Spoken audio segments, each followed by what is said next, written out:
Today we're going to talk about not caring about other people's opinions. And yeah, let's dive in. So, I know that like growing up, like opinions of others were always so important to me. And I know that it was like I wanted people's approval so much. Like I wanted their approval so badly and I just wanted to be seen and loved and validated that I did anything for it. Like I remember like all the success and all the things that I wanted were because I just wanted to be seen. I just wanted their validation. I just wanted to be heard. And in some way all of these things are human, right? We want to be seen, we want to be loved, we want to be heard, we want to be validated. That is so valid and there's nothing wrong with it. The fact is when we base upon our lives and all the things that we do just because we want to be validated and just because we want others to approve of us, then it becomes problematic because are we really living our own life when we want other people's approval? I don't think so. And the dangerous thing with that is no matter how much approval we get, we always feel like we have to do more in order to keep that approval. And it is such a mess because whenever we do things for other people's approval, we block ourselves from the things that we really want: acceptance and love. And we get acceptance and love when we're truly who we want to be and when we're truly authentic to who we are, because then the right people love and accept us. Because how can people love and accept us when we don't show them who we truly are? It's hard. Because whenever they validate us and whenever they love us, we feel like we have to keep up the grind of doing things in order to still secure their love. Like I used to work so hard in school because everything I wanted is validation and to be loved. Until I've realized that is this the best way to get it? And honestly, it took me a few years, maybe a few 20 years to come to that point. But I remember I got so mad in high school or middle school when like I worked so hard to get the best grades and my teacher just liked the other students the way they liked me. And I know that it came from like a little bit of trauma, maybe. Not maybe it came from it. But I just felt like I'm working so hard and I'm not being seen and not being appreciated. And one thing I really realized the last weeks is that people do not care. And people do not care. People are so much in their own bubbles. Your life is not that important to them. No matter how much we were like thinking, like, yeah, like our life is super important. Like, I'm an only child. Like, I thought the world evolved around me. Like, not gonna lie, but people don't care and people don't care. Like it is so freaking freeing that people do not care as much as we think they do. Like, and I don't like the phrase like don't care about what other people say, because often I heard that from people like I don't care what they think, from people who cared a lot. And even myself, I would be like, I don't care what they say, but like I cared a lot, like a lot. So, um, where were I?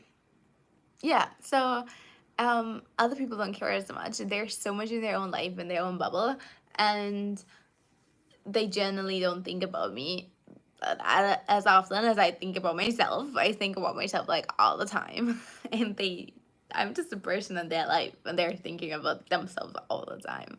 So that is fun. And another thing that I really realized is that whenever we work so hard to get approval, we get everything but approval. Like the approval we worked so hard for, if we would invest that energy in learning to approve of ourselves and learning to accept ourselves and learning to love and appreciate the way we are, we would feel so much more fulfilled. Because one thing that we can be of sure is no matter how much you work to make other people happy and approve of you, they will always people who are not approving of you. Because people grow up so different with different culture belief, different societal belief, different family beliefs, different education, um, different backgrounds, that if I mold myself to be approved by everyone, I cannot do that. Because some people would approve of me more if I have this religion or that religion, or if I do this or not do this. Like, I cannot fit for everyone. So if I am true to myself and I'm true and authentic to my values, then I consider myself successful. In uni, um, we had to like define more our personal values, our personal why, and our mission and vision. And one question was, when do you think you're successful? And I realized I am successful based upon my own standards. For me, success means to live according to my personal values. So my personal values are my faith. I'm Christian. Love and connection in relationships, personal integrity, personal growth, and health. These are my 5 values. And that looks like if I connecting to God, I'm praying, I'm going to church, and I'm just staying in connection with Him, then I feel successful in that area. If I loving and I connect with people I love, I connect with my family, I connect with my friends, then I'm successful in that area. Uh, if I if I have integrity to my values and to the things that I believe and I'm true to myself, then I'm successful. If I always growing, reading, learning, going on seminars, books, educating myself, then I'm successful in that area. And the same with health. If I work out, if I eat healthy, I'm successful. And yes, maybe somebody else would look at me and be like, oh, I don't think she's that successful. But for me, this is the way I define success. And I just realized how freeing it is to just be myself and just to be authentic, because people don't care as much as I think they care. And honestly, why not just live life the way I want to? Like, there are no rules to life. Like, I can choose the way I want to live and the way I want to, the values I have and the morals I follow. Um, and I'm Christian, so I do think there are biblical values for me to follow. And but even that, like, I chose to be Christian, right? So we have so much freedom to choose. um what do you want to say? So yeah, that is just something I felt like really in the past weeks and even days, like I had so breakthroughs in that topic, because there was always a fear of being criticized of the things that I do and I say. And it came up so much in business, because like my vision and my mission is to help 100 in the next 5 years, to help 100,000 women to connect more to their feminine energy and be financially free. And I, in the world that I'm in right now, um, most people don't maybe, like, it's not like the topic that maybe most people are interested in, like feminine energy and like connecting more to your feminine side. Like, we have, it's maybe more masculine, which is super fine. um And I always felt like a little bit scared of like saying the things that I wanted to say about my business. And I felt like, oh, I don't know if people get it. Um, and I just realized, I can just show up the way I am, because why not? Like, it feels so freeing, and the more I am myself, the more I'm authentic, the more I say the things that I say with conviction and with confidence, people feel attracted to that energy, and that energy is magnetic. And people might not understand fully, but they see that I burn for it, that I have a passion about it, and they can see and sense the sense of importance and urgency that I give to the topics that I do. So yeah, that was really something that I learned. Like, don't assume that people understand your business is another thing that I learned. Like, I would say things like somatic exercises and feminine energy, and then later I would ask them, like, what do you understand from what I told you? And I'm like, they don't know what feminine energy is. They have never heard the word somatic exercises or somatic coaching.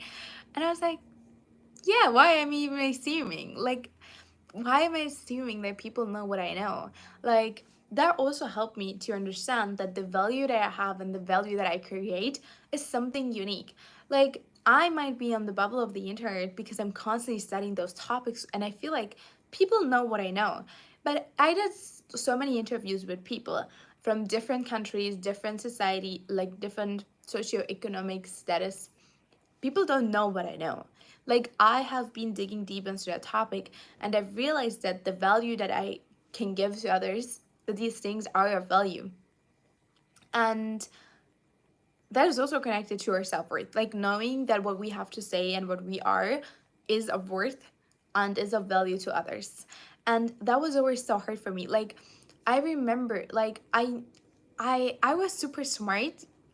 Like, now I can say that I was super smart, but I felt stupid, and I felt like of the things that I have to say in the past, that it was not of value, or I didn't recognize the value. Like, people would tell me that's super valuable. I was like, that was just so easy for me. But it was just easy for me because I dig so much into these topics. That doesn't mean that just because it's easy for me that it's not valuable for others. Value is not measured on how hard it is for me, but on how valuable it is for the other person. So that's why I really, really, really had to work on the past, on my self-worth, because that really changed the way I approached relationships and I approached my own personal work. Because once I know that I'm worthy, first of all, I'm worthy without having to do anything, just because God loves me and just because I'm a woman, and for the woman that I am, I can be loved and I'm enough. um, and that honestly was such a journey, and it really changed my life. Like, I had so many beliefs around my own personal worth, that I had to work on, and I did, and it changed my life. So that's why I created the course Feminine Self Worth. It is about these exact topic, knowing that you're worthy, knowing that as a woman, the way you are, you don't have to do anything to prove your worth. You are worthy the way you are.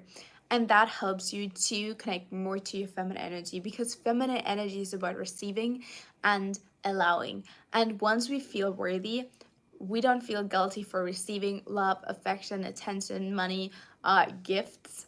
And so if you're interested in that, you will find in the description, the first link to the course.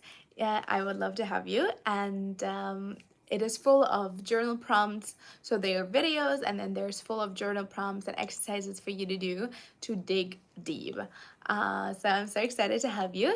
And if you're interested in working one-on-one with me, you can write me an email and check out my website. There are more information on what I do and my story. And so how that looks like would just be one-on-one coaching, and I will help you to dig deeper into the topics that you want to have a breakthrough in. And yeah, I love you guys so much. I always have so much fun coming on here and sharing my learnings, and I really missed it. So yeah, I love you guys so much, and I hope to see you in the next video. Bye bye. You Naomi.